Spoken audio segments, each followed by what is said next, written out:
দেশে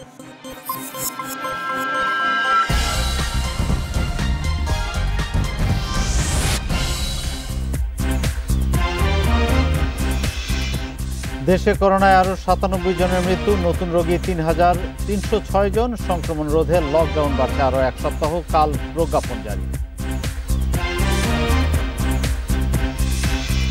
করোনা রোধে ঈদের জামাত হবে মসজিদে, মার্কেটে, খোলা জায়গায় লকডাউনেও ঢাকার জনজীবন স্বাভাবিক। ভারতের সাথে সীমান্ত বন্ধে স্থলবন্দরে আটকা শতাধিক যাত্রী।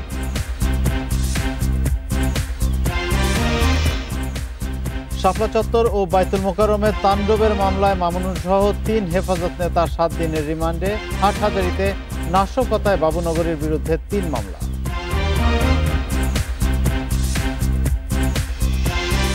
শিরোনামগুলো শুনছিলেন, এবার বিস্তারিত।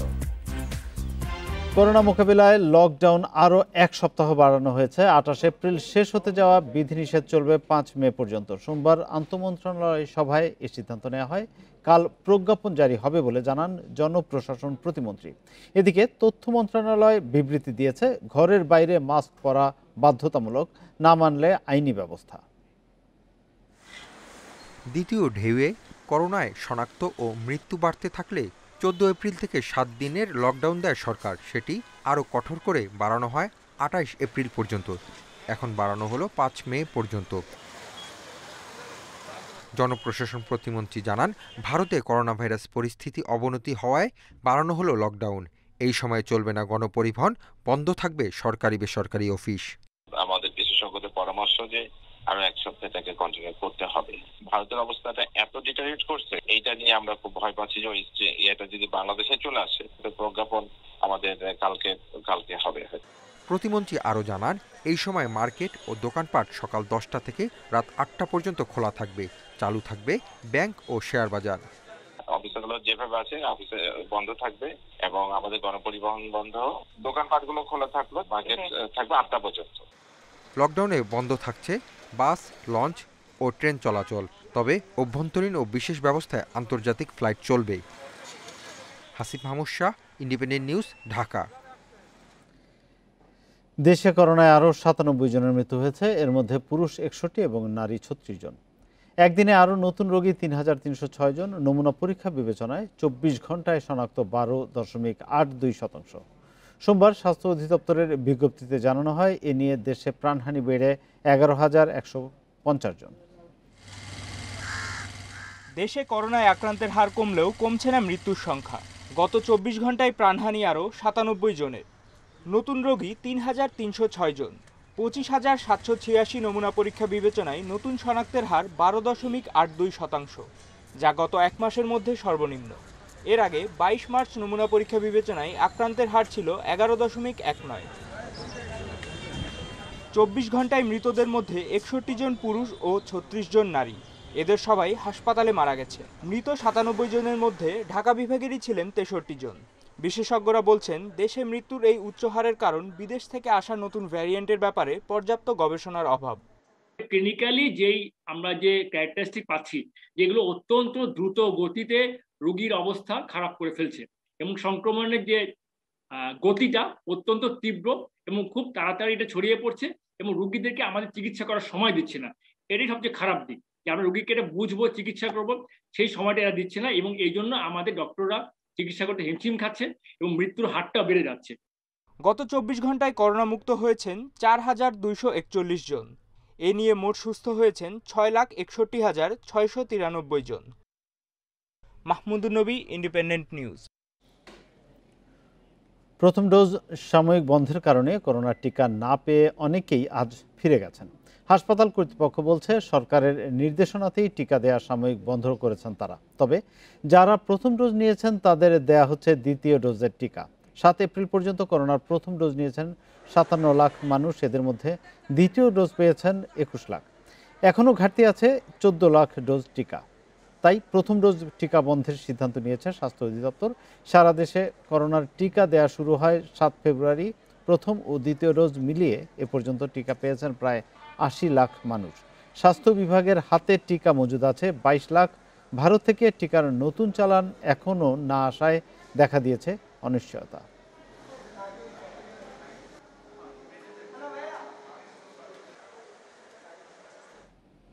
লকডাউনের মাঝেই মার্কেট শপিং মল খুলে দেওয়ায় প্রায় স্বাভাবিক হয়ে উঠেছে রাজধানীর জনজীবন। সড়কে চলছে বাস ছাড়া প্রায় সব ধরনের যানবাহন। বেশিরভাগ পুলিশ চেকপোস্ট সরিয়ে নেওয়ায় অবাধেই চলাচল করছে মানুষ। তবে সব মার্কেট খুলে দেওয়ার সিদ্ধান্তকে আত্মঘাতী বলছেন জনস্বাস্থ্য বিশেষজ্ঞরা। দেশে বাড়ছে করোনা সংক্রমণ। সবচেয়ে বেশি করোনা রোগী শনাক্ত হয়েছে রাজধানী ঢাকায়। সংক্রমণ ঠেকাতে এ মাসের শুরুতে দেশজুড়ে জারি হয় লকডাউন। তবে মাসের শেষে এসে লকডাউনের মাঝেই বেশিরভাগ প্রতিষ্ঠান ও দোকানপাট খুলে দেয় রাজধানী প্রায় স্বাভাবিক চেহারায় ফিরে এসেছে। গণপরিবহন ছাড়া সব ধরনের যান চলায় সড়কে দেখা দিয়েছে যানজট। লকডাউনের কারণে যারা ঢাকা ছেড়েছিলেন তাদের অনেকেই ফিরেছেন রাজধানীতে। হেমায়তপুর পর্যন্ত আসছি, হেমায়তপুর থেকে অটোরিকশায় 50 টাকা ভাড়া দিয়ে আমিনবাজার পর্যন্ত আসছি। আমিনবাজার থেকে হেঁটে আমি এখানে আসছি। রোদের মধ্যে আইটা গাড়ি পাই না, আসতেছি একলা একলা, কষ্ট না, গরিব মানুষের যত কষ্ট। রাজবাড়ি থেকে আগে দৌলতদিয়া ঘাট পর্যন্ত আসছি, তারপরে আপনার ফেরি পার হয়ে প্রাইভেটে আসছি। লকডাউনে রাজধানীর বিভিন্ন গুরুত্বপূর্ণ পয়েন্টে বসানো হয়েছিল পুলিশের চেকপোস্ট, তবে এর বেশিরভাগই সরিয়ে নেওয়া হয়েছে। ফলে অবাধেই চলাচল করছে মানুষ। পুলিশ বলছে মার্কেট ও শপিং মল খোলা থাকলেও লকডাউনের বিধিনিষেধ কার্যকরের চেষ্টা করছেন তারা। এই পোস্টগুলো সবসময় চলে, এই পোস্টগুলো এখনো আছে। যেহেতু এখন শপিং মল, অফিস, ব্যাংক সবকিছু খোলা হয়ে গেছে, প্রচুর পরিমাণে গাড়ি ঘোড়া আসছে, তো এগুলো তো ওরা তো যাবে, এগুলো তো আমাদের জন্য, আমাদের লোকবল, আমাদের সব দিক দিয়ে মিলায়, তো আপনি সেটা বলতে পারেন যে আমাদের পক্ষে হয়তো বা কিছু পয়েন্ট, হয়তো আগে 10টা পয়েন্ট ছিল, সেখানে 8টা পয়েন্ট হয়ে যেতে পারে। এদিকে জনস্বাস্থ্য বিশেষজ্ঞরা বলছেন, দোকান ও মার্কেটের স্বাস্থ্যবিধি নিশ্চিতে কঠোর না হলে দ্রুত বাড়তে পারে করোনার সংক্রমণ। যেই পর্যায়ে আসছে এই লকডাউনের ফলে আক্রান্তের সংখ্যা কিন্তু কমেছে। তাহলে এটি তো একেবারে সরাসরি একটি ফলাফল যে লকডাউনটা পারসিস্ট করলে আপাতত আমরা সংক্রমণের হারটাকে কমিয়ে রাখতে পারবো। এখন এটা 2 সপ্তাহ না যেতেই আবার এই যে দোকানপাট খুলে দেয়া, তো দোকানপাট খুলে দেওয়া মানে কি? আমি তো সাধারণ মানুষকে বের হতে এনকারেজ করতেছি। বিশেষজ্ঞরা আরও বলছেন, প্রতিবেশী দেশ ভারতে করোনার ব্যাপক সংক্রমণ আমলে নিয়ে স্বাস্থ্যবিধি নিশ্চিতে আরও কঠোর পদক্ষেপ নেওয়া প্রয়োজন। Al Amin Hossain, Independent News, Dhaka. Corona সংক্রমণ রোধে ভারতের সাথে বাংলাদেশের স্থলপথে যাত্রী যাতায়াত সকাল থেকে বন্ধ রয়েছে। 14 দিনের জন্য কার্যকর থাকবে এর নিষেধাজ্ঞা। তবে ইমিগ্রেশন এলাকায় আটকা পড়ে দুর্ভোগে পড়েছেন দুপারের শতাধিক যাত্রী। তবে পণ্য আমদানি রপ্তানি চলছে। করোনা সংক্রমণ রোধে রোববার ভারতের সাথে 14 দিনের জন্য স্থল যোগাযোগ বন্ধের ঘোষণা দেয় স্বরাষ্ট্র মন্ত্রণালয়। তাই সোমবার থেকে বন্ধ হয়ে গেছে বেনাপোল ইমিগ্রেশন দিয়ে যাত্রী পারাপার। তবে হঠাৎ সীমান্ত বন্ধ হয় বেনাপোলে দুর্ভোগে পড়েন ভারত ও বাংলাদেশের শতাধিক যাত্রী। পেট্রাপোল সীমান্তে আটকা পড়েন ভারতের চিকিৎসা নিতে যাওয়া শতাধিক বাংলাদেশি। আর বেনাপোল সীমান্ত ইমিগ্রেশন এলাকায় আটকা পড়েন কাশ্মীরের 8 নাগরিক। ওখান থেকে ফিরে আসছি, ফিরে আসার সময় ওইখানে বই, ওইখানে দিলে বলছে যে কাছের ঘরে যান। আমি বাড়ি যেতে চাই স্যার, নাহলে আমি চিকিৎসা নিতে পারবো না। আমার ইনজেকশন ফুটানো লাগবে প্রতিদিন, আমি চিকিৎসা নিতে পারবো না এখানে থাকলে। আমার ওষুধ খাওয়া লাগবে, আমার ডাক্তারে ব্যায়াম করতে বলে। করোনা ভাইরাসের কারণে দীর্ঘ 13 মাস ধরে দিনাজপুরের হিলি ইমিগ্রেশন চেকপোস্টে যাত্রী আসা যাওয়া বন্ধ রয়েছে। তবে পণ্য লোড আনলোডের সময় স্বাস্থ্যবিধি অনুসরণ করছেন না দুদেশের শ্রমিকরা। এতে করোনা সংক্রমণের ঝুঁকি বাড়ছে। ইন্ডিয়ান ড্রাইভার, তারপরে ইন্ডিয়ান খালাসি যারা আসতেছে, এতে করে তারা এসে আমাদের বাংলাদেশের যেসব লেবার যারা আছে, শ্রমিক যারা আছে, তাদের সঙ্গে মিশতেছে। লালমনিরহাটের বুড়িমারি ইমিগ্রেশনে আমদানি রপ্তানি চালু রয়েছে। শতভাগ স্বাস্থ্যবিধি মেনে আমাদের এখানে ব্যবসা বাণিজ্য পরিচালিত হবে।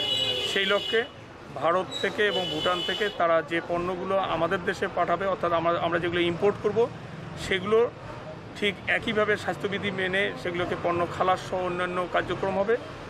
সংক্রমণ রোধে জীবাণুনাশক ছিটানো হচ্ছে পণ্যবাহী ট্রাকে। যাচাই করা হচ্ছে করোনার প্রয়োজনীয় কাগজপত্র। Soheli Jahan, Independent News desk. Corona virus রোধে পবিত্র ঈদ উল ফিতরের নামাজ ঈদগাহ বা খোলা জায়গার পরিবর্তে মসজিদে ঈদের নামাজ আদায় সহ বেশ কিছু নির্দেশনা দিয়েছে ইসলামী ফাউন্ডেশন বাংলাদেশ। এক বিজ্ঞপ্তিতে জানানো হয়েছে, প্রয়োজনে একই মসজিদে একাধিক জামায়াত করা যাবে। এছাড়া নামাজের সময় মসজিদে কার্পেট বিছানো যাবে না। নামাজের আগেই সম্পূর্ণ মসজিদ জীবাণুনাশক দিয়ে পরিষ্কার করতে হবে। মুসল্লিদের নিজ দায়িত্বে জায়নামাজ নিয়ে আসতে বলা হয়েছে। ঈদের নামাজের জামাতে আসা মুসল্লিকে অবশ্যই মাস্ক পরে মসজিদে আসতে হবে। মসজিদে সংরক্ষিত জায়নামাজ ও টুপি ব্যবহার করা যাবে না। আর ঈদের নামাজ আদায়ের সময় কাতারে দাঁড়ানোর ক্ষেত্রে অবশ্যই সামাজিক দূরত্ব এবং স্বাস্থ্যবিধি অনুসরণ করতে হবে।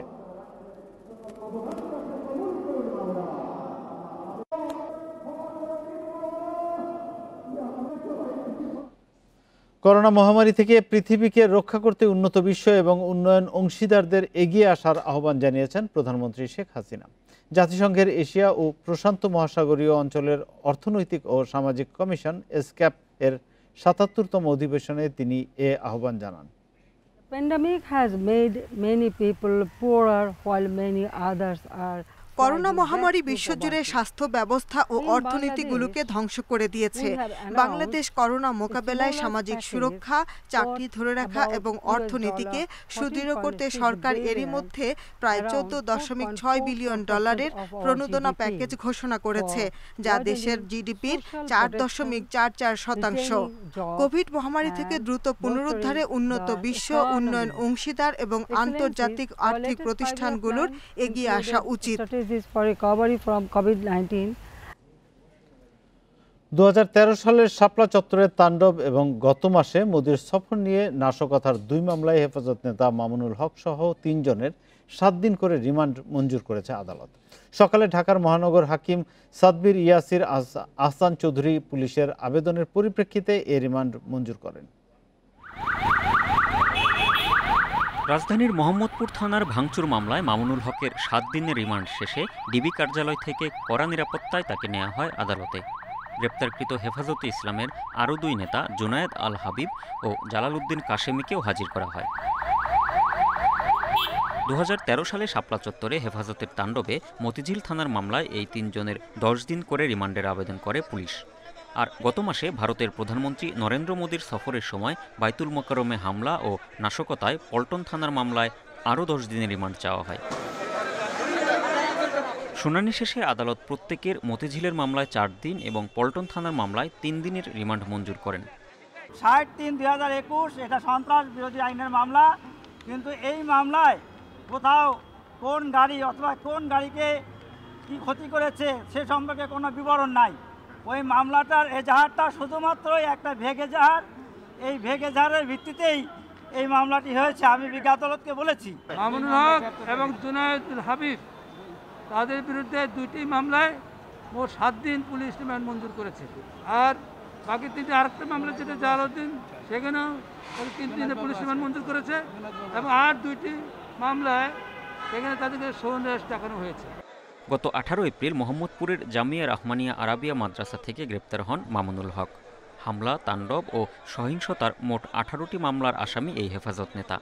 তার বিরুদ্ধে পাকিস্তানের জঙ্গিদের সাথে সরাসরি যোগাযোগ ও মধ্যপ্রাচ্যের টাকা ব্যবহার করে উগ্রবাদী মতামত ছড়ানোর তথ্য পেয়েছে পুলিশ।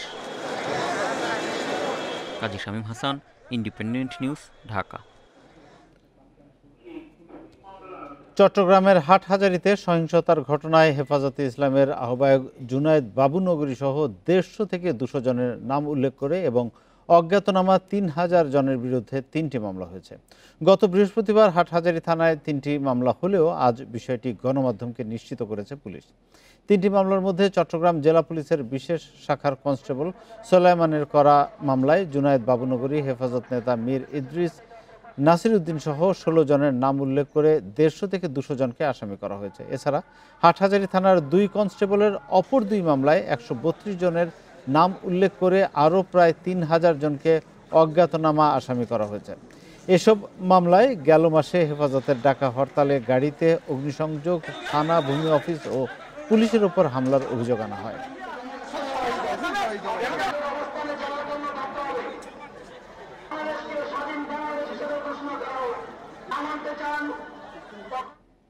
হেফাজতের কেন্দ্রীয় কমিটি বিলুপ্ত করলেই হবে না, সহিংসতার রাজনীতিও বিলুপ্ত করতে হবে বলে মন্তব্য করেছেন আওয়ামী লীগের সাধারণ সম্পাদক ওবায়দুল কাদের।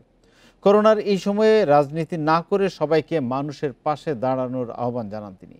সরকারি বাসভবন থেকে এক ভার্চুয়াল সভায় এসব মন্তব্য করেন ওবায়দুল কাদের। হেফাজতে ইসলাম গভীর রাতে তাদের কেন্দ্রীয় কমিটি বিলুপ্ত করেছে বলে আমরা খবর পেয়েছি, কিন্তু কেন্দ্রীয় কমিটি বিলুপ্ত করাতেই সমাধান নেই। সাম্প্রদায়িক সহিংসতার রাজনীতি তাদের বিলুপ্ত করতে হবে, কমিটি বিলুপ্ত করা কোনো সমাধান নয়। হেফাজতের ধর্ম ব্যবসা, নাশকতা, উগ্রবাদ ও রাষ্ট্রদ্রোহী কর্মকাণ্ডে মসজিদ মাদ্রাসার ব্যবহার বন্ধে সামাজিক সচেতনতা তৈরি করবে আওয়ামী লীগ ও 14 দল। পাশাপাশি আগামীতে রাজপথে এই উগ্রবাদী সংগঠনটিকে মোকাবেলার প্রস্তুতিও রাখছেন নেতারা। 2013 সালের 5 মে আইনশৃঙ্খলা বাহিনীর প্রবল প্রতিরোধে শাপলা চত্বর থেকে পিছু হটতে বাধ্য হয়েছিল হেফাজত। এরপর বিভিন্ন সময়ে নানা ইস্যুতে ব্রাহ্মণবাড়িয়া, হাটহাজারী সহ দেশের বেশ কিছু এলাকায় চালানো হয়েছে তাণ্ডব সহিংসতা, করা হয় অস্থিতিশীলতা তৈরির চেষ্টা। সম্প্রতি ভারতের প্রধানমন্ত্রী নরেন্দ্র মোদীর বাংলাদেশ সফরকে কেন্দ্র করে রাজধানী সহ চট্টগ্রাম ও ব্রাহ্মণবাড়িয়ায় ব্যাপক ধ্বংসযজ্ঞ চালায় হেফাজত। মামুনুলের রিসর্ট কাণ্ডে সহিংসতা হয় নারায়ণগঞ্জেও। আওয়ামী লীগ ও 14 দলের নেতারা মনে করেন এসব সহিংসতায় ব্যবহার করা হচ্ছে মাদ্রাসা ছাত্রদের, ব্যবহার করা হয় বায়তুল মোকাররম সহ নানা মসজিদকে। রাষ্ট্রবিরোধী গুজব ছড়িয়ে উস্কানি দেওয়া হয়েছে কোনো কোনো মসজিদ ব্যবহার করে। হেফাজত একটা গোষ্ঠীগত চক্র মাত্র। এই গোষ্ঠীগত চক্রের সঙ্গে জনসাধারণের বা মুসলমানদের কোনো সম্পর্ক নাই। এরা পাকিস্তানির আত্মায় বিশ্বাস করে, এরা পাকিস্তানি ধ্যান ধারণায় বিশ্বাস করে, রাজাকারের উত্তরসূরি নব্য রাজাকার।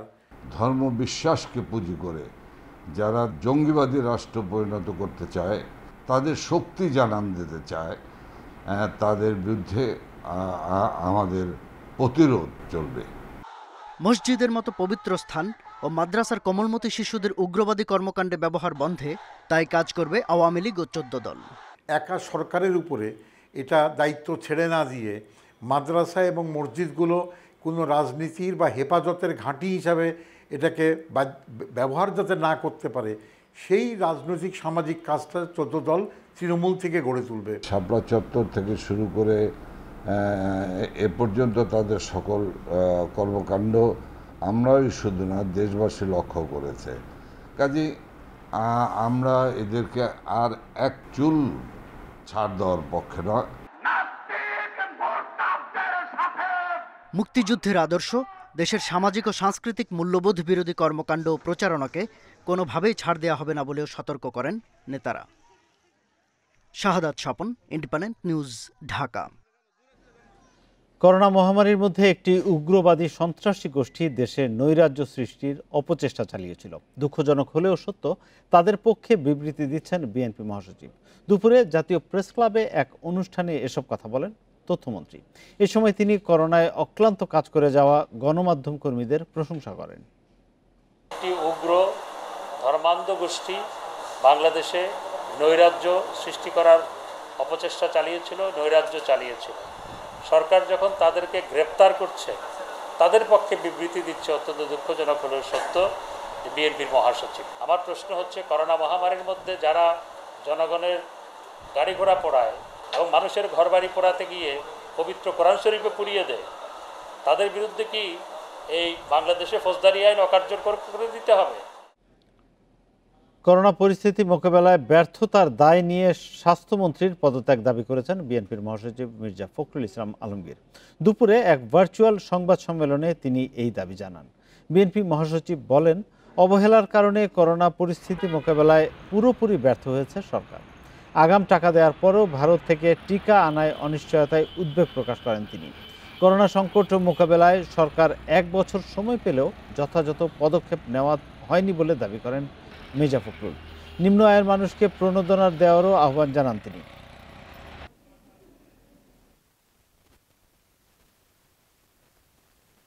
করোনা ভাইরাস মোকাবেলা করতে সরকার সমগ্র জাতিকে চরম স্বাস্থ্য বিপর্যয়ের দিকে ঠেলে দিয়ে নিজেদের অযোগ্যতা, দায়িত্বহীনতা ও দুর্নীতির প্রমাণ দিয়েছে।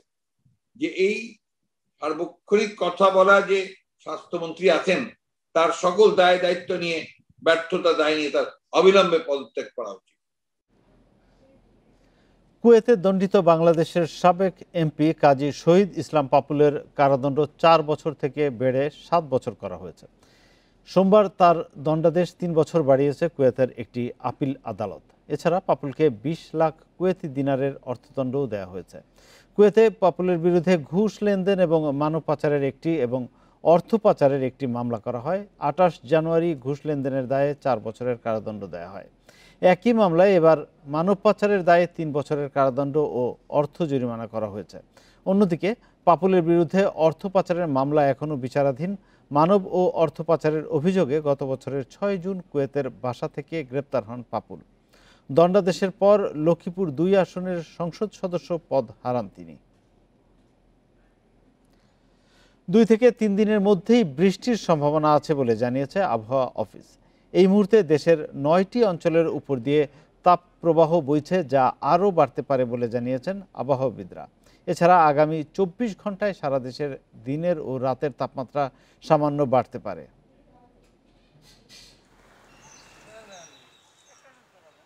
তীব্র গরমে অতিষ্ঠ নগরবাসী। রাজধানী ঢাকার পাশাপাশি সারা দেশেই বেড়ে চলেছে তাপমাত্রা। বৃষ্টির জন্য অধীর অপেক্ষায় সবাই। গরমের মধ্যে কাজ করাটা অনেক কষ্ট, এবং কি এমন গরম পড়তেছে তা কাজ করাটা অসম্ভব হয়ে যাচ্ছে। গরম অসহ্য করার মতো না, এই যে গায়ে গত্রে অ্যাকচুয়ালি ফুসকার মতো পড়ে গেছে। আবহাওয়া বিশেষজ্ঞরা বলছেন, মূলত বৃষ্টি না হওয়ার কারণেই বাড়ছে গরম। বাতাসে জলীয় বাষ্প থাকায় বেশি ঘাম হচ্ছে, তাই গরমও বেশি লাগছে। এই অবস্থা আরও কয়েকদিন থাকবে। বিদ্যমান তাপপ্রবাহ সারা দেশে আগামী 3 দিন পর্যন্ত অব্যাহত থাকবে, এবং এই মাসের শেষের দিকে দেশের বিভিন্ন স্থানে বিচ্ছিন্নভাবে বৃষ্টি হতে পারে, এবং সেই সময় এই বিদ্যমান তাপপ্রবাহ কিছুটা স্তিমিত হয়ে যাওয়ার সম্ভাবনা থাকবে। রোববার দেশের সর্বোচ্চ তাপমাত্রা রেকর্ড করা হয়েছে যশোরে 41.2 ডিগ্রি সেলসিয়াস। ঢাকায় ছিল 39.5 ডিগ্রি সেলসিয়াস। গত 8 বছরের মধ্যে ঢাকায় এদিন ছিল সর্বোচ্চ তাপমাত্রা। এর আগে 2014 সালে চুয়াডাঙ্গায় 42 ডিগ্রি এবং 1995 সালে যশোরে তাপমাত্রা উঠেছিল 43 ডিগ্রি সেলসিয়াসে। Jahanara Parvin, Independent News, Dhaka. এদিকে তীব্র তাপদাহে বিভিন্ন জেলায় দেখা দিয়েছে পানির সংকট। সেখানকার বেশিরভাগ বাসা এবং সেচ পাম্প ও নলকূপে ঠিকমতো পানি উঠছে না। কোথাও কোথাও গভীর নলকূপেও পাওয়া যাচ্ছে না চাহিদা মতো পানি। তাপদাহ অব্যাহত থাকায় পানির সংকট আরও প্রকট হচ্ছে। এতে চরম দুর্ভোগে পড়েছে মানুষ। চৈত্রের পর গ্রীষ্মের তাপদাহে জনজীবন অনেকটাই অতিষ্ঠ। সঙ্গে করোনার প্রাদুর্ভাব, সেই সাথে যোগ হয়েছে পানির তীব্র সংকট। নরসিংদীতে প্রায় 1 যুগ ধরে জেলা শহর ও শিল্পাঞ্চলে পানির স্তর অস্বাভাবিকভাবে নিচে নেমে গেছে। প্রতি বছর জানুয়ারি থেকে মে মাস পর্যন্ত তীব্র হয় পানির সংকট। গোসল করতাম যাই, পানি নেই, খাবার পানি ওই লাইন ধরন লাগে। গোপালগঞ্জ শহরে গত 1 মাস ধরে কিছু এলাকায় পানি সরবরাহ একেবারে নেই বললেই চলে। সময় মতো বিল পরিশোধ করেও পানি না পাওয়ায় ক্ষুব্ধ এসব এলাকার বাসিন্দারা। সময়ের আগে আমাদের বিল পাওয়ার সাথে সাথে আমরা আপনার ব্যাংকে পরিশোধ করে আসি, কিন্তু পানি সময় মতো পাই না। ছোট বাচ্চা নিয়ে এ বাড়িতে এই রোদ্দুরির মধ্যে জল টানতেছি, অনেক কষ্ট আমাদের। এদিকে গ্রীষ্মের শুরুতে সাতক্ষীরার উপকূলীয় এলাকায় দেখা দিয়েছে সুপেয় পানির তীব্র সংকট। বেড়িবাঁধ ভেঙে পুকুরের পানি নষ্ট হওয়ার পাশাপাশি ফিল্টারগুলো অকেজো হওয়ায় বিশুদ্ধ পানি পাচ্ছে না সেখানকার বাসিন্দারা। জল সব বাঁধ ভেঙে নই পুকুর ভর্তি হয়ে গেছে, এখন আমাদের জল আনতে হয় 1 কিলোমিটার আর ওইদিকে গিয়ে। নড়াইলে ভূগর্ভস্থ পানির স্তর নিচে নেমে যাওয়ায় টিউবওয়েলে ঠিকমতো উঠছে না পানি। এছাড়া বৃষ্টি না হয় নদীসহ বিভিন্ন জলাধারে কমেছে পানি। এতে দুর্ভোগ আরও বেড়েছে মানুষের। পানি আনার জন্য দূরে যেতে হচ্ছে, আর আমরা যারা মূলত আমরা কলের উপর নির্ভরশীল তাদের খুবই সমস্যা হচ্ছে। সংকট সমাধানে ভূগর্ভস্থ পানির উপর চাপ কমিয়ে নদী ও পুকুরের পানি ব্যবহারের পরামর্শ। ভূগর্ভস্থ পানির অতিরিক্ত ব্যবহার, আমাদের এই অতিরিক্ত ব্যবহারটা কমিয়ে ফেলতে হবে। আমরা যত বেশি পানি ইউজ করবো তো আরও নিচে নেমে যাবে, সেই ক্ষেত্রে আমাদের মিতব্যয়ী হওয়ার ছাড়া কোনো গতি নেই। প্রাকৃতিক উৎস থেকে পানি ব্যবহার করে সংকট নিরসনে দীর্ঘমেয়াদী পরিকল্পনা প্রয়োজন বলেও মনে করছে জনস্বাস্থ্য প্রকৌশল অধিদপ্তর। Soheli Jahan, Independent News desk. বিরতিহীন সংবাদ রাত 9টায় বাংলাদেশে। এবার খেলার খবর জানাচ্ছি শিরোনামগুলো।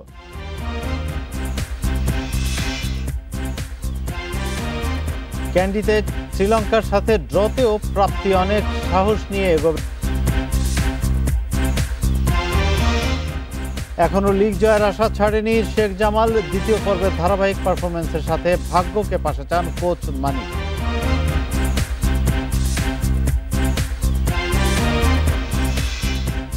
ক্যান্ডি টেস্টের নিষ্প্রাণ ড্রতেও প্রাপ্তি অনেক, যেখানে আত্মবিশ্বাস ফিরে পাওয়াকে বড় করে দেখছে বাংলাদেশ ম্যানেজমেন্ট।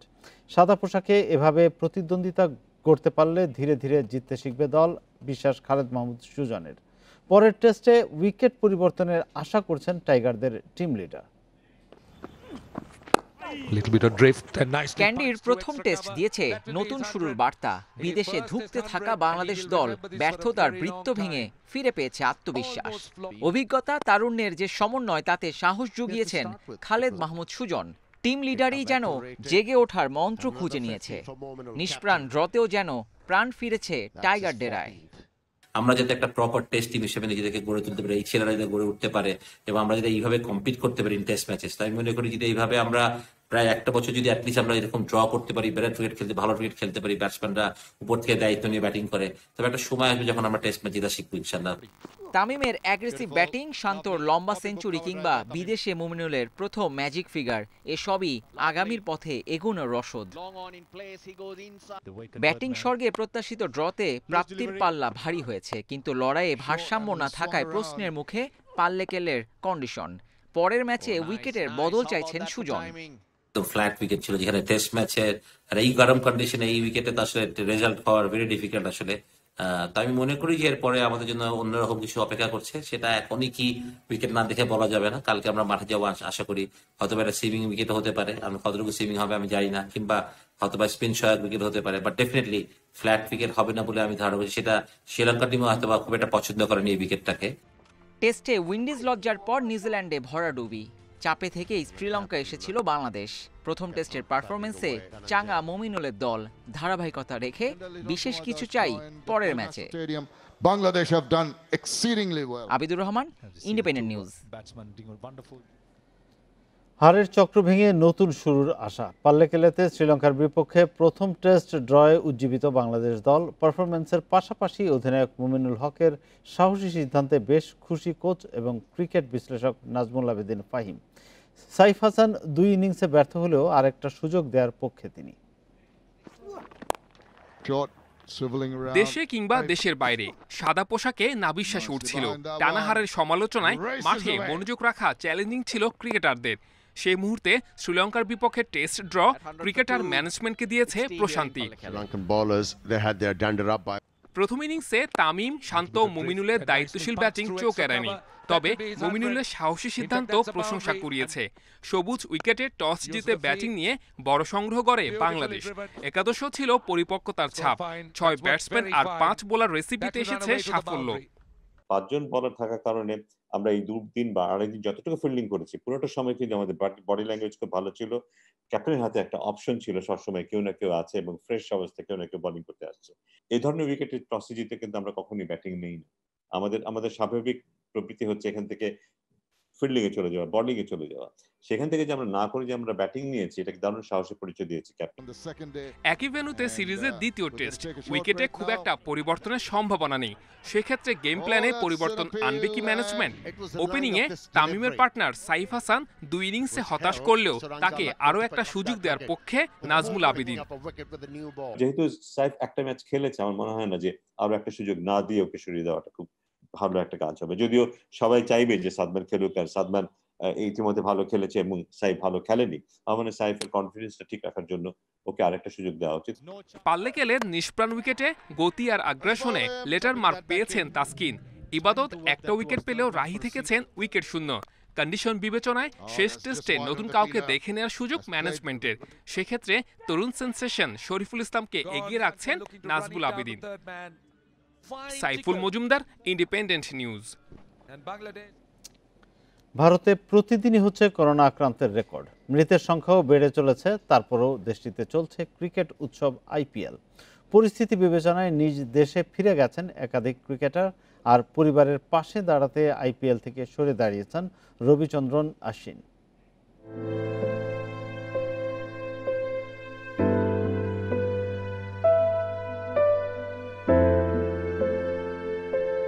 ভারতে প্রতিদিন লাখে লাখে মানুষ সংক্রমিত হচ্ছে, মৃত্যুর হার বাড়ছে। শ্মশানের বাতাসে এখন লাশ পোড়ানোর গন্ধ। করোনার দ্বিতীয় ঢেউ সামলাতে দিকবিদিক অবস্থা। এরই মধ্যে আইপিএল উৎসব অনেকের কাছেই দৃষ্টিকটু। ডেইলি মেইলের শিরোনাম কাভার ফটোতে কোভিডের ভয়াবহতা আর খেলা চালিয়ে যাওয়ার প্রশ্ন উঠেছে এরই মধ্যে। পরিস্থিতি বিবেচনায় আইপিএল থেকে সরে দাঁড়িয়েছেন রবিচন্দ্রন আশ্বিন। কঠিন সময়ে পরিবারের পাশে দাঁড়াতে এমন সিদ্ধান্ত নিয়েছেন দিল্লি ক্যাপিটালস তারকা। নিজের দেশে বন্দী হয়ে যাবেন সেই শঙ্কায় আসরের মাঝপথে ভারত ছেড়েছেন অ্যান্ড্রু টাই। সেই সঙ্গে এটাও জানিয়ে গেছেন তার মতো বাকি অস্ট্রেলিয়ানরাও একই রকম ভাবছেন। কেন রিচার্ডসন আর অ্যাডাম জাম্পাকে হারিয়েছে রয়্যাল চ্যালেঞ্জার্স ব্যাঙ্গালোর। সোমবার 2 অজি তারকার ফিরে যাওয়ার খবর জানায় আরসিবি। করোনা ঝড়ে ভারত জুড়ে অক্সিজেনের অভাব প্রকট। এই সময়ে আর্থিক সহায়তা নিয়ে এগিয়ে এসেছে প্যাট কামিন্স। প্রধানমন্ত্রীর ত্রাণ তহবিলে $50,000 অনুদান দিয়েছেন কলকাতার অজি স্পিড স্টার। জৈব সুরক্ষা বলয়ে ক্রিকেটাররা আপাতত নিরাপদ, কিন্তু সেটা কতদিন টিকে থাকবে সেই প্রশ্ন উঠতে শুরু করেছে। তার উপর আক্রান্তরা যখন চিকিৎসার অভাবে ভুগছেন, সেখানে আইপিএল এর এত খরচ কতটা যৌক্তিক তা নিয়ে সরব গণমাধ্যম। Saeed Sadik, Independent News. বসুন্ধরা অনেকটা এগিয়ে গেছে, তবে আবাহনী শেখ জামালের লিগ শিরোপা জয়ের সুযোগ আছে মনে করেন শফিকুল ইসলাম মানিক। দ্বিতীয় পর্বে যে কোনো কিছুই হতে পারে বলছেন শেখ জামালের এই দেশি কোচ। তবে সাফল্য পেতে পারফরমেন্স ধারাবাহিকতার সাথে ভাগ্যকে পাশে চান মানিক। বলছিলেন তার আগে আমরা প্রিমিয়ার লিগের প্রথম পর্বে বসুন্ধরা কিংসের মতো অপরাজিত শেখ জামাল ধানমন্ডি ক্লাব 5 ম্যাচে পয়েন্ট হারানোই ক্ষতি হয়েছে বেশি। বসুন্ধরার সাথে ব্যবধান 8 পয়েন্টের। এই পর্বে সেটা পূরণের সম্ভাবনা কতটুকু? ফুটবলে তো সবই সম্ভব। গোলকিপার ভালো শুরু করেও হঠাৎ ছন্দপতনে আছে আক্ষেপ। সবশেষ 5 ম্যাচে 3 ড্র। শিরোপার দৌড়ে পিছিয়ে দিয়েছে অনেকখানি, তারপরও আশা ছাড়ছেন না কোচ শফিকুল ইসলাম মানিক। আমি এখনও আশাবাদী লিগ শিরোপায় আমরা 25% দিকে এগিয়ে এখন পর্যন্ত আছি, কারণ অনেক দূর বসুন্ধরা কিংস 8 পয়েন্টের ডিফারেন্স আমাদের সামনে এগিয়ে আছে, আবাহনী থেকে 9 পয়েন্ট। কাউকে খাটো করে দেখার কোনো উপায় নেই। তবে পয়েন্ট তালিকার দিকে তাকালে এই 3টি দলই আমি মনে করি যে লিগ শিরোপার ক্ষেত্রে কিছুটা এগিয়ে আছে। মধ্যবর্তী দলবদলে ডিফেন্ডার আরিফুলকে ভিড়িয়েছে শেখ জামাল। লিগ নিয়ে শঙ্কা থাকলেও দ্বিতীয় পর্বের চ্যালেঞ্জের জন্য প্রস্তুত হচ্ছে মানিকের দল। গাম্বিয়ান ট্রায়ের ওপর নির্ভর করছে ওদের সাফল্য। শিরোপার লড়াইয়ে টিকে থাকতে ভাগ্যকে পাশে চাইছেন মানিক। তো ভাগ্য একটি ফুটবলের জন্য বিরাট ব্যাপার। লিগে ভালো করতে হলে ভাগ্যকে সাথে করেই কিন্তু সামনের দিকে এগিয়ে যেতে হয়। সম্ভাবনার দৌড় উন্মুক্ত রয়েছে বলে আমি বিশ্বাস করি। আমাদের যেমন রয়েছে ঢাকা আবাহনীর ক্ষেত্রে, তেমনি রয়েছে বসুন্ধরা তো রয়েছে। গোল করায় পিছিয়ে এনে শেখ জামাল, কিন্তু রক্ষণে ঘাটতি ভুগিয়েছে বেশ। দ্বিতীয় পর্বে সমন্বিত পারফরমেন্স চাই management. Shamim Ahmed, independent news. রাত 9টায় বাংলাদেশে এবার ভিন্ন প্রসঙ্গ। You are one of those lucky people that can travel anywhere. Yes, ma'am. And they sometimes call you nomads. বিশ্ব চলচ্চিত্রের সবচেয়ে বড় পুরস্কার একাডেমি অ্যাওয়ার্ডের 93তম আসরে সেরা চলচ্চিত্র সহ কয়েকটি এই সিনেমা। এদিকে 83 বছর বয়সে সেরা অভিনেতার পুরস্কার জিতেছেন অ্যান্থনি হপকিন্স আর সেরা অভিনেত্রী Frances ম্যাকডরম্যান্ড। Thank you for knowing that and thanks for this.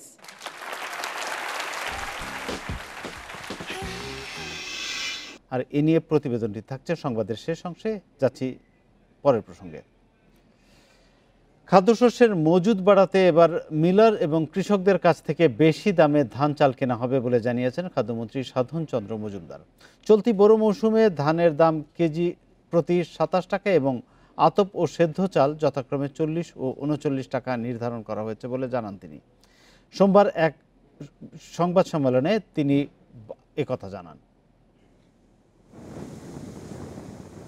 Corona মহামারী ও প্রাকৃতিক দুর্যোগের কারণে গত মৌসুমে কাঙ্ক্ষিত ধান চাল সংগ্রহ করতে পারেনি সরকার।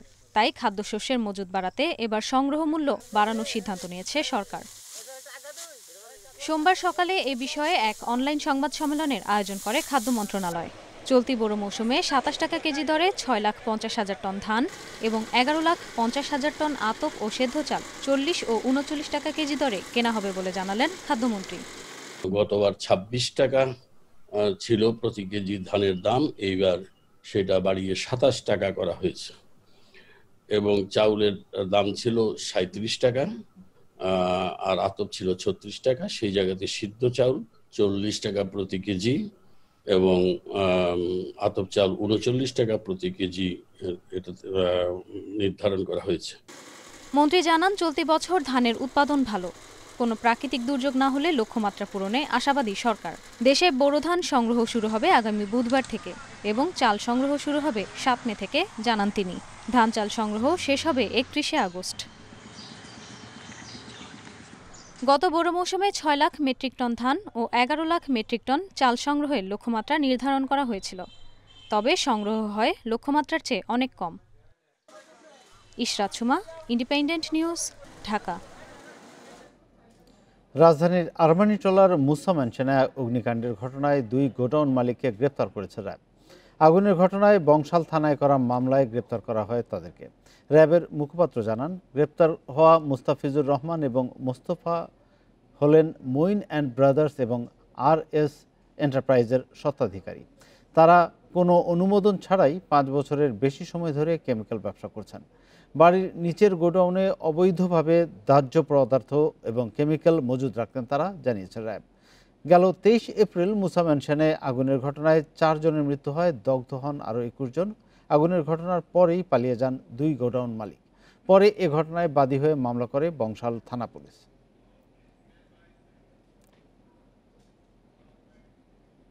গাজীপুরের শ্রীপুরে একটি পরিবারকে সীমানা প্রাচীর দিয়ে অবরুদ্ধ রাখার অভিযোগ উঠেছে স্থানীয় ইউপি চেয়ারম্যানের বিরুদ্ধে।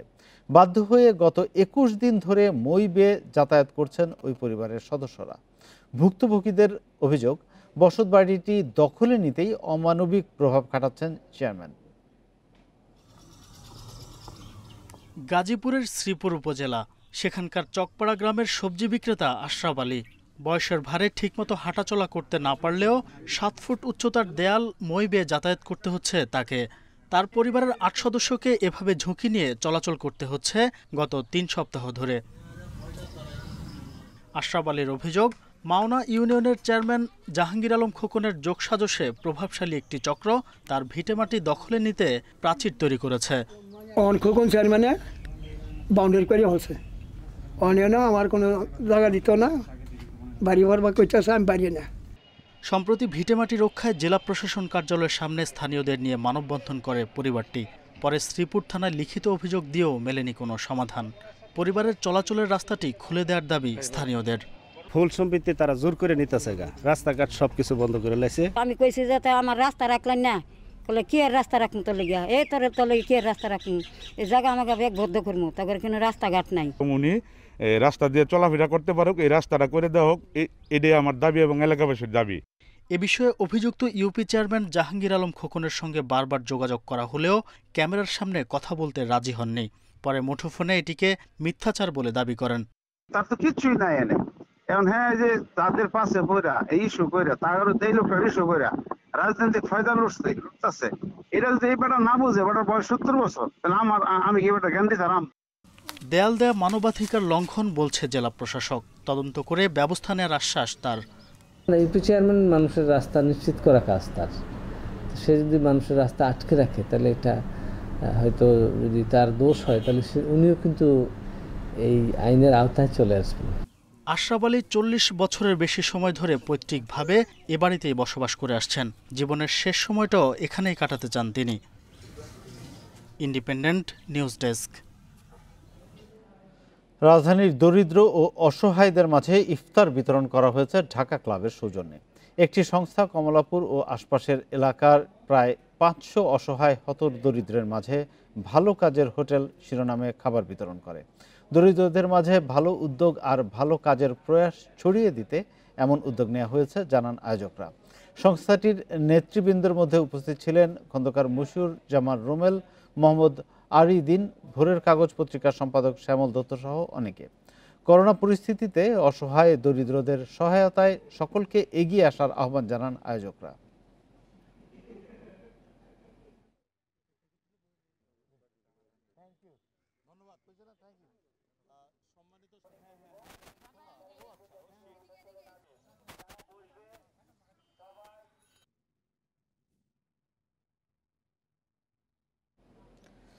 ভারতে টানা পঞ্চম দিনের মতো ৩ লাখের বেশি করোনা আক্রান্ত হয়েছে। ২৪ ঘন্টায় মারা গেছে ২,৮০০-র বেশি, শনাক্ত ৩,৫২,০০০। এদিকে হরিয়ানার ৩টি হাসপাতালে অক্সিজেনের অভাবে ১৪ রোগীর মৃত্যু হয়। এ নিয়ে ভারতে এক সপ্তাহে অক্সিজেনের অভাবে অন্তত ৬০ রোগীর মৃত্যু হলো। করোনা ভাইরাসের তাণ্ডবে দিশেহারা ভারত। অক্সিজেন আর চিকিৎসার অভাবে প্রিয় স্বজনদের মৃত্যুর মিছিল দেখছে ভারতবাসী। পরিস্থিতির কাছে অসহায় হয়ে সামাজিক যোগাযোগ মাধ্যমে কোড ব্যবহার করে অক্সিজেন সহায়তা চাচ্ছেন স্বজনরা। পশ্চিমবঙ্গেও নির্বাচনের মধ্যে হুহু করে বাড়ছে সংক্রমণ। কলকাতায় প্রায় ৫০% করোনা পরীক্ষার ফলাফল পাওয়া যাচ্ছে পজিটিভ। এমন ভয়াবহ পরিস্থিতিতে বিপর্যস্ত ভারতের পাশে দাঁড়ানোর ঘোষণা দিয়েছে যুক্তরাজ্য, জার্মানি ও যুক্তরাষ্ট্র সহ বিভিন্ন দেশ। অক্সফোর্ড অ্যাস্ট্রাজেনেকার কোভিশিল্ড ভ্যাকসিন তৈরির কাঁচামালের ওপর নিষেধাজ্ঞা প্রত্যাহার করা হয়েছে। এজন্য ভারতের ভ্যাকসিন উৎপাদনকারী প্রতিষ্ঠান সেরাম ইনস্টিটিউট খুব দ্রুতই যুক্তরাষ্ট্রের কাছ থেকে পাচ্ছে টিকার কাঁচামাল। একই সঙ্গে ভারতে একটি বিশেষজ্ঞ দল পাঠাবে বাইডেন প্রশাসন। ভেন্টিলেটর, পরীক্ষা ও সুরক্ষামূলক সরঞ্জাম সরবরাহ সহ সব ধরনের সহায়তার আশ্বাস দিয়েছেন মার্কিন প্রেসিডেন্ট। তবে এরই মধ্যে ভারতের জন্য অক্সিজেন ও ভেন্টিলেটর পাঠিয়েছে ব্রিটেন। দেশটি থেকে ৬০০-র বেশি ভেন্টিলেটর এবং অক্সিজেন কনসেন্ট্রেটর মঙ্গলবারের মধ্যে পৌঁছে যাবে বলে জানিয়েছেন ব্রিটিশ প্রধানমন্ত্রী বরিস জনসন। ভারতের করোনা মহামারী সামাল দিতে সহযোগিতার হাত বাড়িয়েছে সৌদি আরবও। এরই মধ্যে ৮০ টন তরল অক্সিজেন সৌদি আরব থেকে ভারতে পাঠানো হয়েছে। এছাড়াও করোনা সংকট মোকাবিলায় দিল্লিকে সব ধরনের সহায়তার কথা জানিয়েছে ইউরোপীয় ইউনিয়ন, জার্মানি, ফ্রান্স ও ইসরায়েল। এদিকে ইউরোপীয় দেশগুলো ছাড়াও ভারতের সাথে বিমান চলাচল বন্ধ ঘোষণা করেছে নিউজিল্যান্ড, হংকং, পাকিস্তান ও ওমান। করোনা সংক্রমণ মোকাবিলায় ভারত সরকারের নেয়া পদক্ষেপের সমালোচনা করে টুইটারে দেওয়া বিভিন্ন মানুষের বার্তা সরিয়ে নিতে প্রতিষ্ঠানটিকে আইনি নোটিশ পাঠিয়েছে দিল্লি। এই নোটিশ পাঠানোয় খোদ ভারতে কড়া সমালোচনার মুখে পড়েছে মোদি সরকার। Lutfa Fauzia, Independent News. বিশ্বে একদিনে করোনায় প্রায় ১০,০০০ মানুষ মারা গেছে। শনাক্ত হয়েছে ৭,২৭,০০০ নতুন রোগী। এ নিয়ে বিশ্বে মোট প্রাণহানি ৩১,২২,০০০ ও মোট আক্রান্ত ১৪,৭৮,০০,০০০ ছাড়ালো। ২৪ ঘন্টায় মৃত্যুর দিক দিয়ে দ্বিতীয় অবস্থানে আছে ব্রাজিল, মারা গেছে ১৩০০ মানুষ। দেশটিতে শনাক্ত হয়েছে ৩২,৫০০ নতুন রোগী। দ্বিতীয় সর্বোচ্চ রোগী শনাক্ত হয়েছে তুরস্কে ৩৮,০০০। যুক্তরাষ্ট্রে একদিনে ২৭৩ জনের মৃত্যু হয়েছে, আর ৩৪,৭০০ জনের শরীরে শনাক্ত হয়েছে করোনা ভাইরাস। এছাড়া রাশিয়ায় ৩৩২, ইতালিতে ২১৭ এবং যুক্তরাজ্যে ১১ জনের মৃত্যু হয়েছে।